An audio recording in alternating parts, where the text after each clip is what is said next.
You're listening to the AFTERBUZZ TV Network, now the largest new media platform on the web, and your #1 source for after-show entertainment. Very good, Keith Johnson.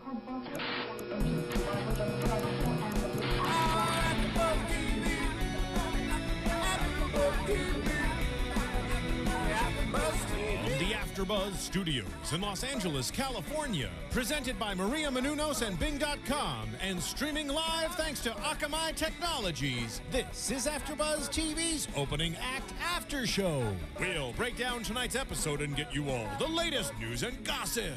If you'd like to buzz in on tonight's show, you can buzz us at 424-256-1729. That's 424-256-1729. And now, another post-game wrap-up show for your favorite TV show. It's AFTERBUZZ TV's Opening Act After Show. I love the music. So good. It's so good. It's so good. Hey, what's going on, you guys? Welcome to the Opening Act AFTERBUZZ TV show on AFTERBUZZ. We are here. I'm your host, Jason J. Carter. You can follow me on Twitter. I'm so tired, you guys, at JJC Forever. How you doing? Hey, I'm Jenifer Golden, and you can find me at Jen the Jew on Twitter. And Bing is for doing, and we're holding it down tonight. We're down 2 hosts, so me and Jen are making it happen for you guys tonight. And we're like so delirious because I don't know, it's been just a long day. It has, but you know what? I think that the performance tonight made it even better. Even better. Opening act tonight, Jason Mraz, and Jono was the talent that was not plucked from obscurity. I guess I got a tweet on Twitter saying no one's really plucked from obscurity. Jason, stop saying that. So I'm gonna retire that phrase, retire that saying. He was discovered on YouTube. Yes. By the team, Martina McBride, Nigel Lithgow, Antonina, Cher. Just kidding. Cher. And Jason Derulo, who was a big fan of Jono. Yeah, big he fan. led that campaign for Jono to. Totally. And it was get unanimous. picked. It was a unanimous pick. It was him or Jennifer Chang, and she was pretty awesome. But Jono just took the crowd by storm, and the team picked him. What a not I wouldn't say awkward pairing, but what a different, eclectic pairing of Jason Mraz and this really soulful R&B singer. I mean, his voice was really good. He's from Aurora, Colorado, which was recently. What's the word I'm looking for? In the spotlight. Ravaged by the horrific events that happened there a couple weeks ago. Right. And the shooting at the theater. During the Dark Knight Rises. For sure. And he's here now. They picked him, and let's get into it. Soulful, great R&B voice. We definitely were confused by the matching. Yeah. We wanted to rewind and say, like, okay, why again did you pick him versus that other girl who seemed more of a singer-songwriter type, and he seemed more. I don't know who to compare him to. Maybe like even Maxwell or like a Maxwell R&B singer, someone. Eric Benet combo. I don't know. Eric Benet, good for you. Thanks. Bringing him back. But yeah, so it seemed like an unlikely duo. Right. But then as we sort of saw him unfold, we got it a little bit more. Right. And then at the end, we definitely got it. But we'll get there later. Totally. We saw the full effect of the pairing. And sometimes, opposites attract. What you may think would be an organic pairing could be disastrous, and this was just all amazing. They definitely complemented each other. Yeah. What I liked about this week's show was how they surprised him. Okay, so Jono's from Aurora, Colorado. He works at Best Buy, one of my most favorite places ever. And he's at work, and Olivia, of course, comes in. They actually plant camera guys as workers, as a decoy in the store. So Jono's just, showing off big screen TVs. And she was like, okay, if I want to play my music and I want to blast some tunes, which one has the best speakers? And he was like, well, all of them are pretty good. Right. And she was like, well, what about this one specifically? And then all of a sudden, ta-da! Jason Mraz appears on every single screen.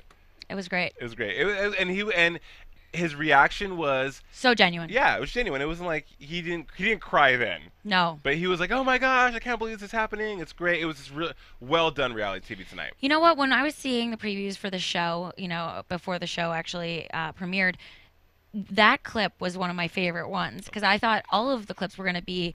All of the surprise reveal was going to be as extreme or heightened as that one was. Right. Having Jason Mraz on every single TV in the Best Buy was like you're surrounded and you're hearing your name by someone you admire, and it's just. It's a whole lot of Jason Mraz in your ear, but it's a good thing. It's a I good love thing. Jason Mraz, so I would be very happy to hear that. So of course they whisk him to Los Angeles. He Of meets course. with Nigel, Nick, and Antonina, Mm-hmm. and they give him an impromptu.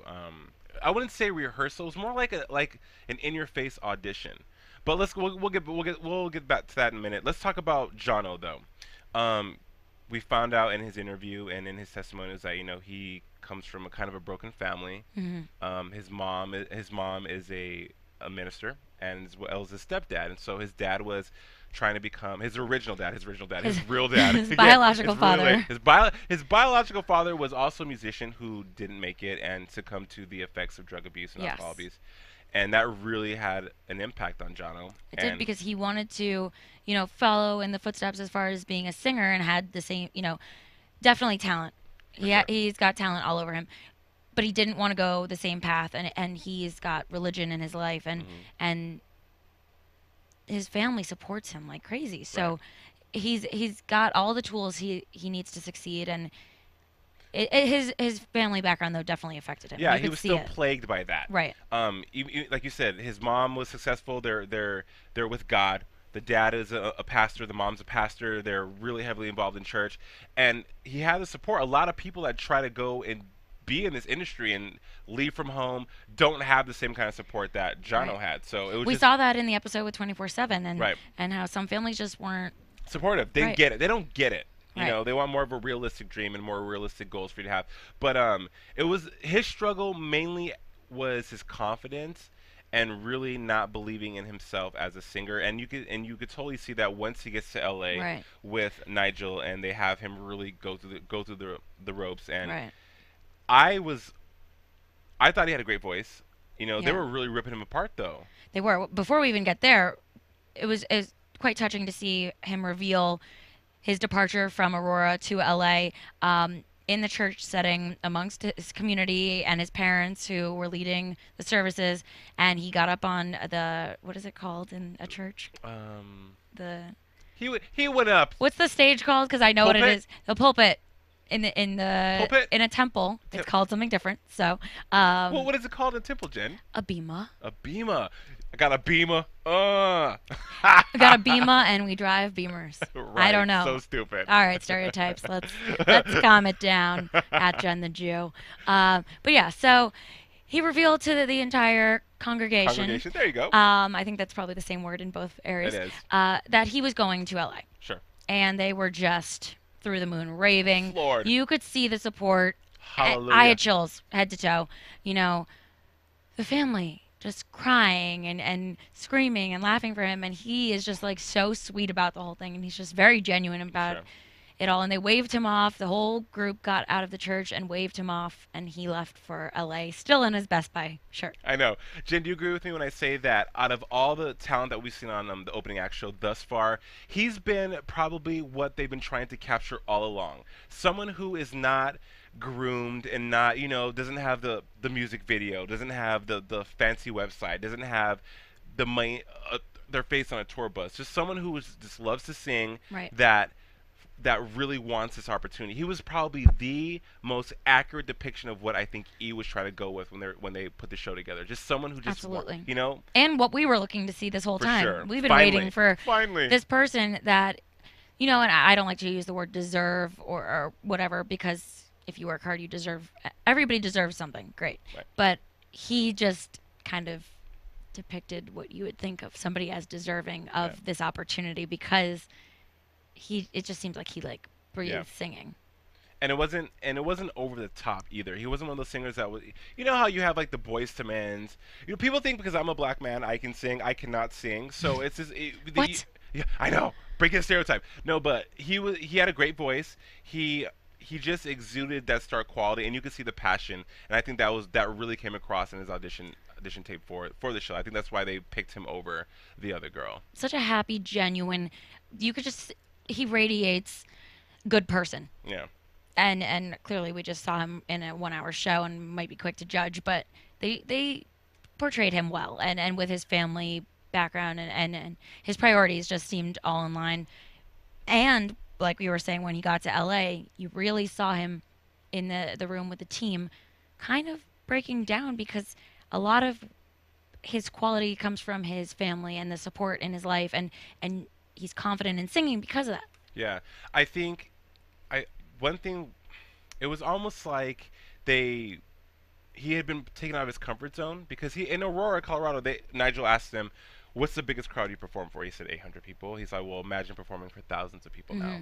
And he was just trying to wrap his head around that. And I think that them challenging him never happened to him before. He was always like, a great singer. They always had the support. It's one thing to be, like they say, a big fish in a small pond. And I think him leaving Aurora and working with Nigel, and that was him going from the pond to the Pacific Ocean. And he needed that kind of raw interaction and that raw experience to really break through all those barriers that he probably never knew he had. Because he was saying, "I'm sorry, this is just really emotional for me."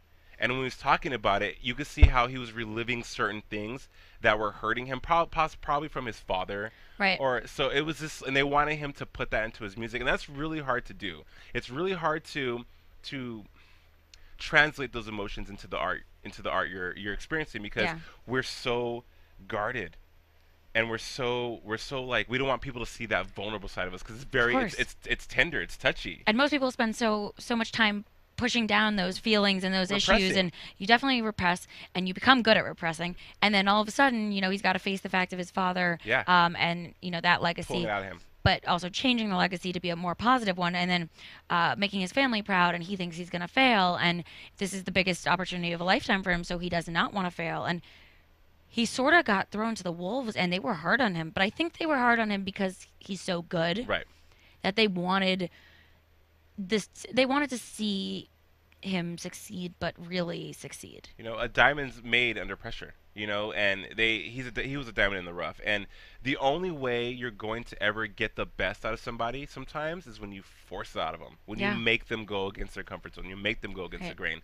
And even Nigel was just like, "Jono, really, I mean, come on, pull up. There's no time to play around. Be a man. Put your big boy draws on, Yeah, and Nick Cooper was saying also that he probably has never been through this before. He's never had someone say, "You can't sing." Exactly. Or, do this better. Enunciate your words. Right. And he was just singing, and it felt forced a little bit when he first started, and it felt like he was overdoing it and compensating for maybe what he thought he was going to fail at by overcompensating, overperforming, and it was awkward. I think when he was performing and he was trying to be more than he was, it was like, okay, it wasn't as dynamic as when they stripped him and said, "Just sing it like this," and he started crying, and he just really went there. Like you could feel him being just stripped. I guess that's the only word I can think is he was stripped. He was like, "I'm bearing my soul to you people," and the tone of his voice changed, the whole overall he was crying vibe. While singing. Well, he cried a lot in this episode. I gotta did. say, he on a scale of 1 to 10 on the crying factor, that dude was a 20. But I can understand why. I appreciated it though, because it was more genuine than the other episodes in the past, and I don't know if it was an age thing and maybe the other opening acts.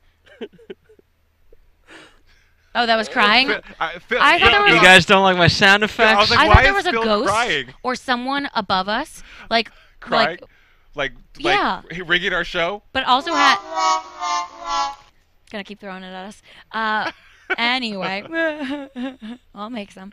So yeah, it was just nice to see somebody genuine and respond genuinely to the emotions and the things they were throwing at him and the challenges he was facing, and also not being there with his family, which seemed to be the only way he could get through any of this. Right. So I appreciated the crying, Jono. I did.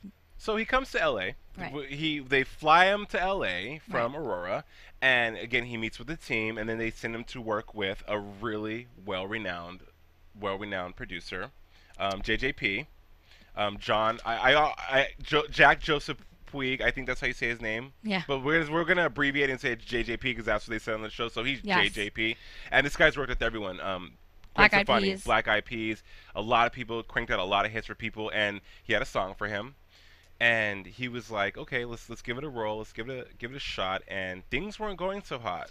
No. Jono was definitely crashing and burning. He was saying, in his interviews where they weren't jiving. The band, him, the rehearsals, he was half a beat behind or ahead and then a whole beat. He missed the steps. Yeah, and you could see it. He was trying so hard because he didn't want to fail, and that fear is what really messed with him. Yeah. So, they say actually, somebody sent me this quote today, that fear is what keeps you awake at night. Trust is a pillow for you to go to sleep. Oh, was that on Twitter? It might have been on Twitter. On Life Facts on Twitter? No, maybe. Unclear. But it makes sense, though, because yeah. when, especially in this industry as artists, I always say we're perfectionists. We're so passionate about what we do, and we want to be the best at what we do that perfection, we accept nothing less than perfection. And sometimes you just have to just let go and let things happen organically, as I learned today.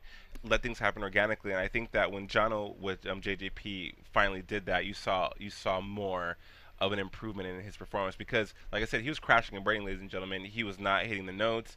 He wasn't, and it was always like, let me try again, let me start again. And the guy was just like, dude, I mean, they doubted him a lot. A lot. I even looked at you and I was like, I need him to succeed in this, because if he doesn't, I'm going to be very sad for him and for Jason Mraz. And you were more sad for Jason Mraz. I was really sad for Jono. For whatever reason, this guy struck a chord with me. And I wanted him to succeed. And it wasn't, Jen, that Jono didn't have the chops. He did. No. It wasn't like they were trying to create a singer and build a voice.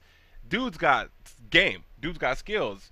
He does. Dude's got pipes, but again, the mental had to go along with talent, and you saw a disconnect there. Yeah. So they get their studio session, wasn't going as planned.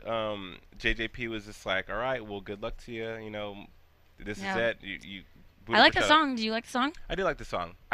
Honestly, I would like to see an artist on this show sing something that is powerful and that just go there. A lot of the songs on Opening Act this season have been very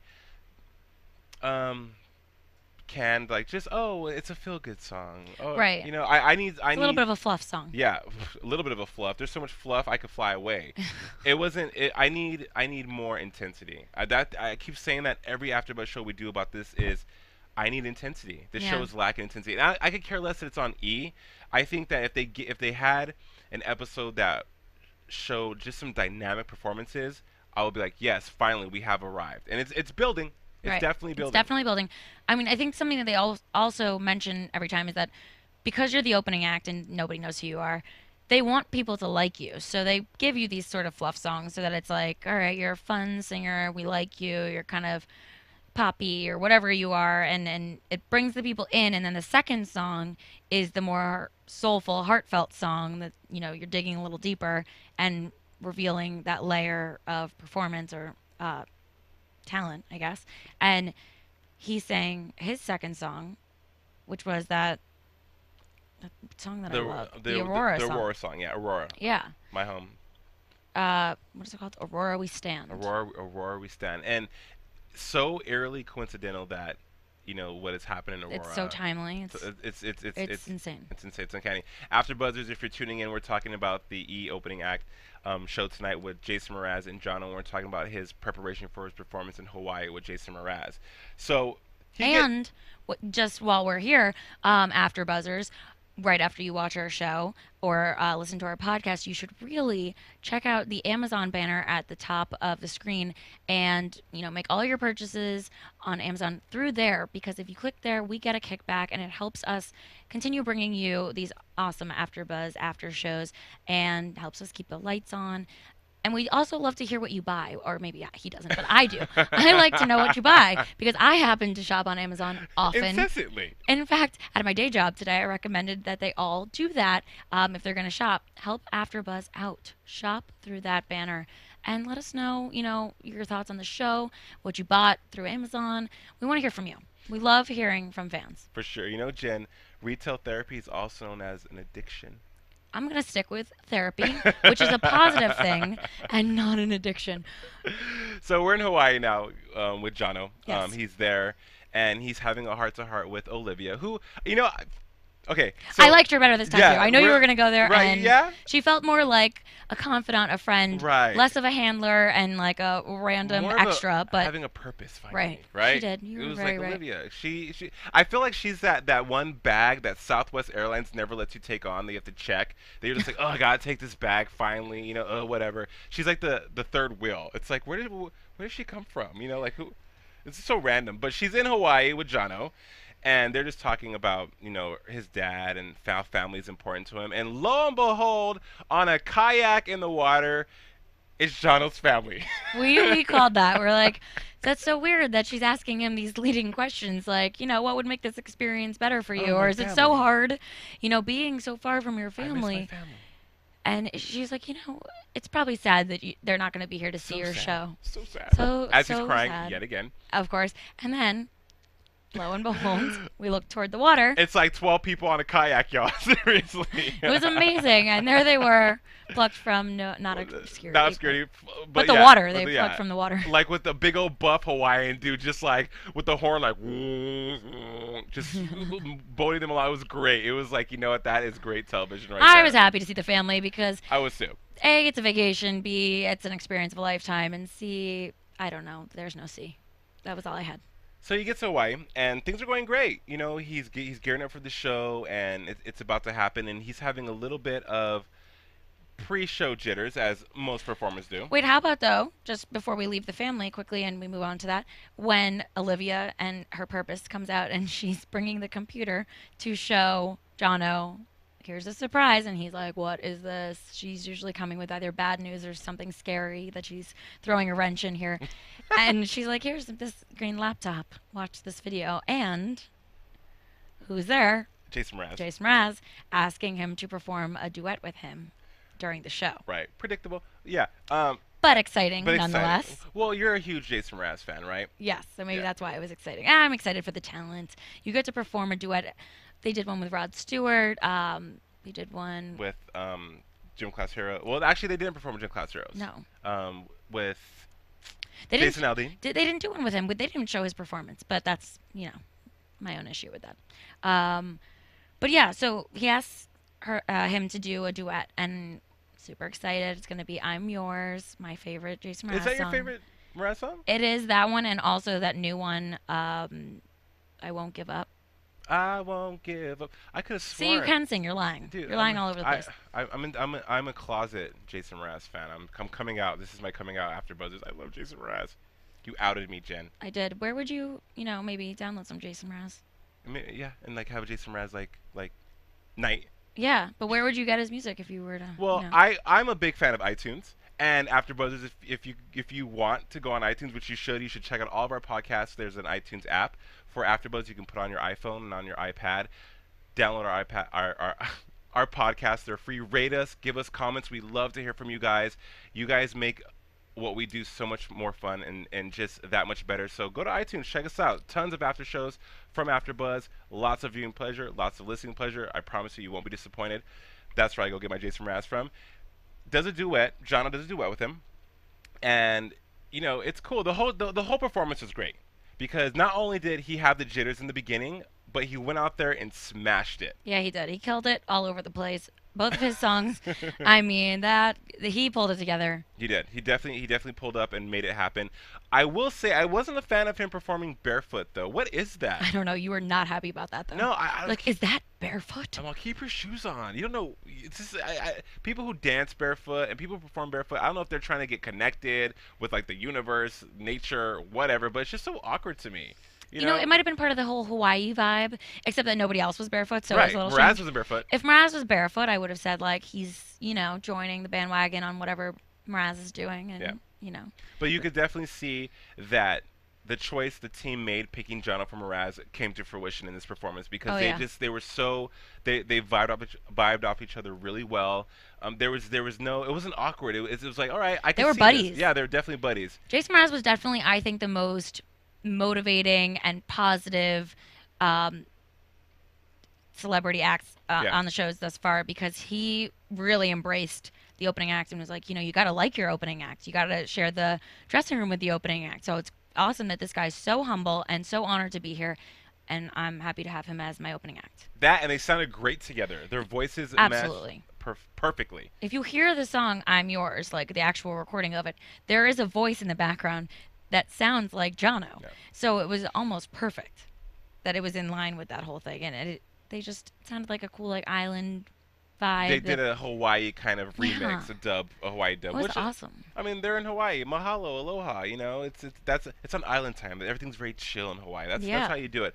I would have to say, out of the 4 episodes we've seen thus far, this is probably the best one. Are you saying that because I loved it the most? No, because I'm thinking more technically about what I was watching and what the viewers saw, and if I wasn't watching it to critique it, but as someone who was probably following the show and then watching it every week, I would say this one was probably the most put together and the most thought out, and everything made sense. There wasn't the story and the journey all was again organic. It wasn't like, wait, why did this happen, or why is Nick Cooper saying this? And for once, Nick Cooper sounded intelligent.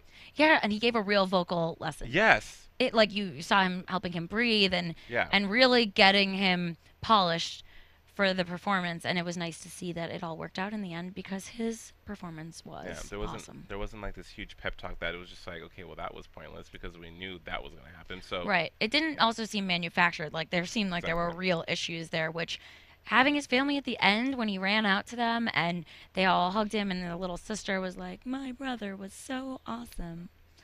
Listen, that was cute. It was touching. I know how you feel about all of that. I must be a heartless soul because I was like, what? Kid, zip it. Then you're like, I have a sister too. Okay, but anyway, it was touching. It was heartfelt. I'm a fan of this episode.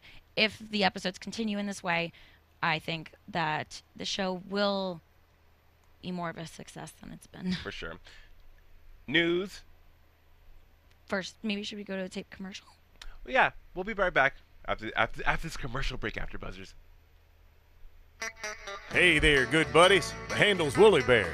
I'm a truck driving man, but I'm not that old school kind of truck driving man, no.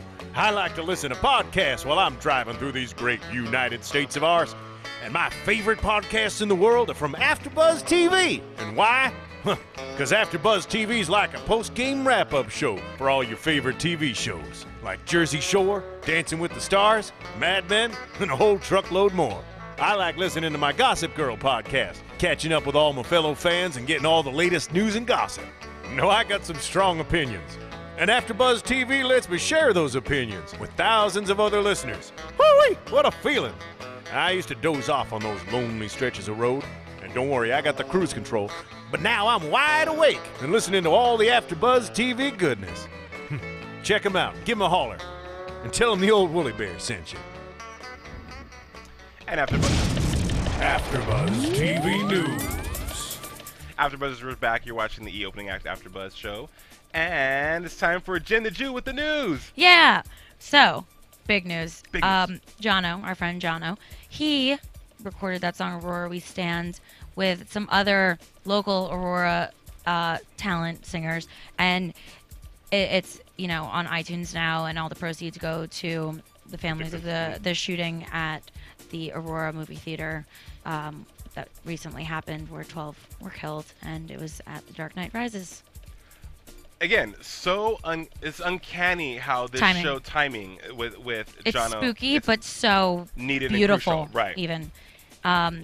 They say, though, that, with the worst things that happen come the best things. So hopefully something, amazing will come, on the tail end of this. And, right. and it's nice to see Aurora coming together and the talent of Aurora. And obviously no one can say that this was meant to be and that this should have happened. But now Aurora is on the map. And we're seeing some awesome things happening with the community. And people are speaking out all over about it. And not to get too serious, but this is so serious. There's nothing funny about it. And what's crazy is that, the thing with Dane Cook, how he made light of it in one of his shows. And some things are always too soon. How they say, too soon. No, this will forever be too soon. You can't really make a joke about something like this. People lost their lives. So that was also in the news about Dane Cook sort of making light about it. Not that that's related, sort of related. But next week, to change tone here, we have LMFAO, the party guys. So they will be the celebrity musicians next week. Awesome stuff. Yep. Those people, LMFAO creeps me out. You know they're related. They're an uncle and nephew. Are they? Yeah. And didn't they almost just break up? Your AFTERBUZZ TV Predictions. On the tail end of the news, what we're talking about, Jono and Aurora, I think that my prediction for Jono is that he'll be able to use his platform and the good he's doing by writing the song about Aurora, about, the notoriety and the exposure he'll get from Opening Act to do more good in his community. Yeah. And as far as the show goes, I think that it's going to culminate with a really cool, super huge, powerful, stellar performer for the finale. You also think it's going to be Lady Gaga. I heard it was Janet Jackson. What? Just kidding. Yeah, I think it's going to be Lady Gaga.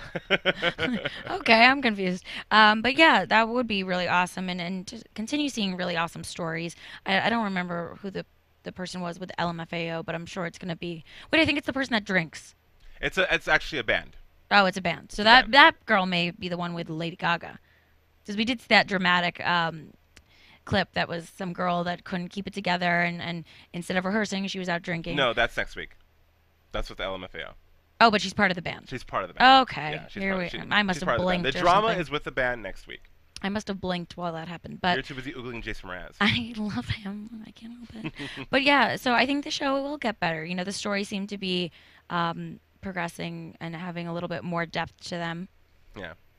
But as we say with a lot of reality TV, you can't wait till you're 3 episodes in to give us the thick of it. You get with all the reality TV that's on TV at the moment, you really got to hit them hard and hit them where it counts, because you want the viewership, and also you want to have a following like a lot of, like the Kardashians and all these popular shows that just keep growing and growing no matter how long they've been on, because they know what the viewers want, and they know how to keep us engaged and keep us enthralled and captivate us. And I think if E really wants to jump on the bandwagon about happy, campy, home makeover kind of feeling, like the feel-good shows, give us more meat. Give us more meat. You know what? Speaking of the makeover shows, and like what we always say is like, what's the payoff here? For the viewers, we get to see a progression in like somebody going from YouTube to a stage, but the home makeover shows, you see them get to keep this amazing house. Yeah. So that's what they get, and that's what we are happy to see them get for the rest of their lives, or however long they have that house. But then these guys, you see them perform once, and you don't really know unless you do some research on them to see what happens to them. I think it would have been great at the end of every episode to say, like, where are they now? Or what's next for them? Or will they all go on tour at the end? Will they parade everybody around on a tour? Sure. Which would be so cool to see, like, more. Right. Well, again, even their Twitter handle, follow them at. Right. Like, we had to really research to find Ariel. Totally. And she's now a fan, as well as we got a comment from Kylie Morgan on YouTube about our show, and she's a huge fan. She thought it was great that we're commenting on her performances. She's a huge fan. Emailed me. It was really, really cool. Another prediction I have for the show is that they'll have a reunion and bring everyone back, and they'll talk about what they're doing now. That I think that could possibly happen. I love it. But who knows, ladies and gentlemen? The future is in E's hands. Yes. The future is yet unwritten. It is. So we'll see you next week. Until next time, you guys, thank you so much for watching. I'm Jason J. Carter. You can follow me on Twitter at JJCForever. Love you so much. And you can find me at Jen the Jew on Twitter. Deuces. From Bing.com, executive producers Maria Menounos, Kevin Undergaro, Phil Svitek, and the entire AfterBuzz TV staff, we would like to thank you for listening to the AfterBuzz TV network. To watch or listen to other after shows and post comments or questions, be sure to visit AfterBuzzTV.com. I'm Sir Richard Wentworth, and this has been a presentation of AfterBuzz TV. Buzz you later. The views expressed herein are those of the hosts only and do not necessarily reflect the views of AfterBuzz TV or its owners or principals.